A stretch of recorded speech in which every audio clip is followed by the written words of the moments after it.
Avant de commencer, j'aimerais vous inviter à partager cet épisode ainsi qu'à vous abonner. Vous pouvez également faire un petit tour sur Utip si vous le désirez. Sur ce, on passe à l'épisode. Nous sommes le 4 mars 1979, à plus de 800 millions de kilomètres de la Terre dans les environs de Jupiter. Ce jour-là, comme depuis quelques mois, et au fur et à mesure de son approche, Voyager 1 étudie le système jovien. En visant son équateur, Voyager 1 prendra notamment cette photo. Si vous n'y voyez pas grand-chose d'intéressant, c'est normal, laissez-moi vous expliquer. Cette photo est le résultat de 11 minutes et 12 secondes d'exposition. Les fines traînées blanches sont des étoiles et leur oscillation vient directement du mouvement naturel de la sonde. Les points noirs, eux, sont de simples points de calibration géométrique. Ce qui est le plus important sur cette photo, c'est la grande ligne floue qui traverse l'image. Cette ligne n'est, en effet, ni plus ni moins que la première preuve de l'existence d'un système d'anneaux autour de la géante gazeuse. Cette découverte fait ainsi, à l'époque de Jupiter, la troisième planète du système solaire à avoir des anneaux, après Saturne et Uranus, dont les anneaux ont été découverts en 1977. La plus belle photo des anneaux joviens est en revanche celle-ci, prise par la mission Galileo le 9 novembre 1996. Elle a été prise alors que Jupiter éclipsait le Soleil et rendait les anneaux plus faciles à photographier. Il faut en effet savoir que ceux-ci sont peu lumineux et qu'il faut donc capter beaucoup de lumière en exposant longtemps et avec une haute sensibilité. Or, lorsque Jupiter est éclairé par le Soleil, elle est bien trop lumineuse pour pouvoir photographier Jupiter et ses anneaux en même temps. C'est un peu comme prendre une photo avec le mode nuit de votre téléphone en l'éblouissant avec une lumière vive. L'objet lumineux éblouit le capteur et rend les détails l'entourant quasiment invisibles. L'exemple est loin d'être parfait, mais il illustre, je pense, assez bien le problème. Pour en revenir aux anneaux de Jupiter, ceux-ci semblent être assez courants dans le système solaire. On retrouve des anneaux autour d'Uranus, comme je le disais, mais aussi autour de Neptune. On comprend, dès lors, que les anneaux semblent être la norme dans le système solaire. Si ceux de Saturne sont définitivement à part de par leur dimension, j'y reviendrai, ils ne sont peut-être pas si uniques pour autant. Mais il ne faudrait cependant pas pour autant penser que Saturne a fini de nous livrer ses secrets. Par exemple, connaissez-vous l'anneau de Phébé? Probablement pas. Il a été découvert en 2009, il n'y a pas si longtemps donc, par le télescope spatial Spitzer et est visible en infrarouge. Ce n'est pourtant pas le détail le plus marquant, mais ça, pour vous en parler, on va jouer à un jeu. Voici une photo de Saturne, se situant tout près de la Lune, avant que celle-ci ne l'éclipse. Le diamètre des anneaux de Saturne est d'environ 300 000 km. Maintenant, j'aimerais vous demander d'essayer de deviner la taille de l'anneau de Phébé. Allez-y, mettez sur pause, faites une estimation de son diamètre sans recherche Google et postez-la en commentaire. C'est fait? Parfait. L'anneau de Phébé mesure 12 millions de kilomètres de diamètre. Bien que celui-ci soit surtout visible dans l'infrarouge, s'il était visible, il ferait près de 2 fois la taille de la pleine lune dans le ciel. Maintenant, regardez encore une fois cette image de Saturne près de la Lune.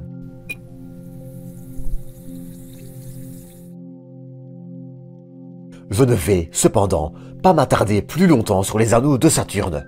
Leurs interactions avec leur petite lune, la crête équatoriale de Japet qu'ils peuvent avoir formée et bien d'autres sujets seront au cœur d'une vidéo dédiée au sujet. Il y a définitivement trop à dire, et, pour ne pas faire durer cet épisode trop longtemps, je vais me concentrer sur les anneaux de Jupiter et rapidement parler de leurs dimensions. Jupiter dispose de 4 anneaux confirmés. L'anneau Halo, l'anneau principal et les anneaux Grand Hammer d'Amalthée et de Thébé. Ces 3 derniers anneaux sont maintenus en place par les 3 lunes mineures Adrastée, Amalthée et Thébé.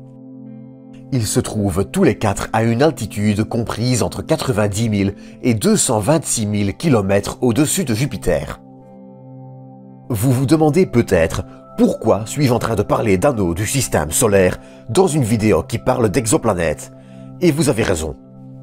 Ce que j'essaye de démontrer, c'est que, pour les anneaux comme pour les lunes, il n'y a pas de standard de taille et d'apparence.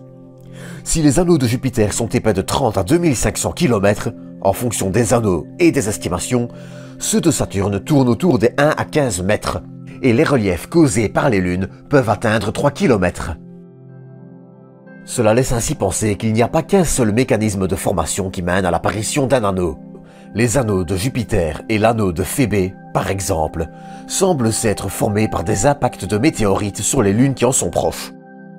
Il est, d'autre part, suspecté que les anneaux d'Uranus et de Neptune étaient, par le passé, plus massifs qu'ils ne le sont maintenant, et qu'ils les auraient tout simplement perdus au fur et à mesure du temps, contrairement à Saturne. Pour expliquer la formation d'anneaux, il existe encore d'autres théories. La première, c'est la dislocation d'une lune qui passe en dessous de la limite de Roche de sa planète.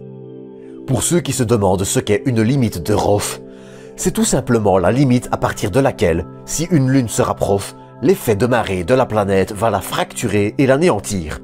Rien que ça. La seconde théorie, c'est qu'un anneau peut se former lors de la formation de la planète. Lorsqu'une planète se forme, c'est un peu comme un système solaire. On y retrouve, autour de l'objet central, que ce soit une étoile ou une planète, un disque de poussière.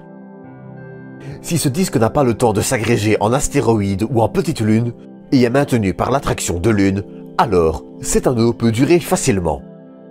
Pour terminer, une lune volcanique, qu'il s'agisse de geysers de glace ou de volcans plus chauds, peut, elle aussi, avoir un impact et créer un petit anneau. Un anneau peut également se former après un impact, comme c'est d'ailleurs probablement le cas pour la planète naine Haumea, dont l'anneau a été découvert grâce à son passage devant une étoile. Celui-ci a, en effet, provoqué une diminution de la luminosité de l'étoile, montrant ainsi sa présence. L'anneau d'Haumea est en effet trop petit et trop peu dense pour être détecté par imagerie directe, un peu comme les exoplanètes. Pour rappel, Haumea est un petit corps d'1 millier de kilomètres en forme d'œuf qui se trouve à 51 unités astronomiques du Soleil. À titre de comparaison, Pluton ne se trouve qu'à 39,5 unités astronomiques, soit 39 fois 150 millions de kilomètres. Mais revenons-en aux anneaux. L'astéroïde cométaire 95P Chiron disposerait lui aussi de 2 anneaux comme Chariklo. Chiron et Chariklo font respectivement une centaine et près de 300 km et sont des astéroïdes dits Centaures, une classe qui orbite entre Jupiter et Neptune. Ces anneaux, même s'ils n'ont rien à voir avec ceux de Jupiter, qui n'ont rien à voir avec ceux de Saturne, montrent qu'il en existe de toute taille et autour d'un vaste catalogue d'objets. De l'astéroïde à la géante gazeuse en passant par la Lune, avec le possible anneau autour de Rhea, les anneaux semblent omniprésents. Et tout ça, rien que dans le système solaire. Dès lors, il semble assez logique que des exoplanètes disposent elles aussi d'anneaux. C'est un peu comme pour les exolunes. Même si leur détection s'avère souvent très compliquée, leur existence, elle, ne fait aucun doute. Mais du côté des anneaux, on a cependant plus de chance avec quelques détections déjà confirmées.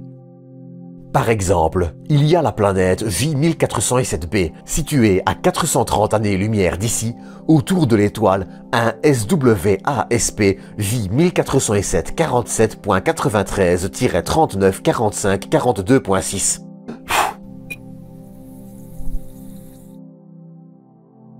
Cette planète aurait des anneaux d'un rayon de 90 millions de kilomètres, et leur transit devant leur étoile aura pris 56 jours. La planète, quant à elle, n'a pas encore été directement détectée. Cependant, une possible exolune pourrait se trouver dans cet anneau. Mais avant ça, je vais faire une petite parenthèse sur la méthode de détection.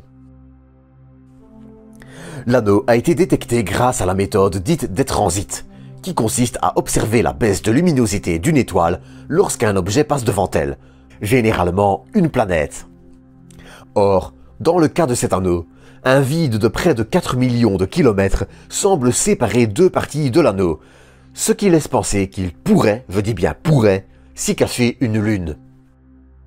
Mais parallèlement, J1407b pourrait aussi être une mauvaise interprétation des données et n'être qu'une planète en formation, ou même n'être qu'un amas de poussière passé devant l'étoile, signe que le système est encore en formation. Mais ce n'est pas la seule planète qui pourrait disposer d'anneaux. Notre voisine, Proxima du Centaure C, située à 4 années-lumière, pourrait également disposer d'un anneau. La planète, d'une masse de 7 fois celle de la Terre, s'avère en effet plus brillante que ce qu'elle ne devrait être, ce qui pourrait trahir la présence d'un anneau. Mais la candidate la plus sérieuse, c'est HIP 413-78F.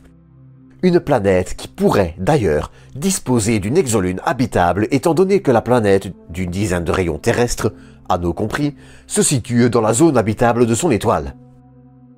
Si vous vous demandez à quoi pourrait ressembler une exolune habitable, je vous mets le lien vers l'épisode en fin de vidéo et en description. En parlant de fin, et pour terminer cet épisode, j'aimerais dire ceci. Les anneaux planétaires sont définitivement un sujet à part, dont je n'ai pas fini de parler sur cette chaîne. Même si, pour le moment, nous connaissons surtout des anneaux aux dimensions extraordinaires, plus faciles à détecter, il est aussi intéressant, en se penchant dessus, de se rendre compte qu'il en existe un vaste catalogue. Si dans notre système, Saturne est et restera encore longtemps la reine incontestée des anneaux, il est toujours bon de rêver à quoi pourrait ressembler un autre monde. Enfin, pour terminer sur les anneaux de Saturne, ceux-ci semblent, après de nouvelles études, plus âgés que prévu et pourraient donc ne pas être qu'une simple structure temporaire. Mais ça, c'est un autre sujet. En attendant, c'est sur ceci que va se terminer cet épisode. Je remercie vivement Christophe de la Fin Astro pour son image de Saturne que vous venez de voir. D'ailleurs, je vous recommande sa chaîne de façon générale, n'hésitez pas à vous y abonner. Franchement.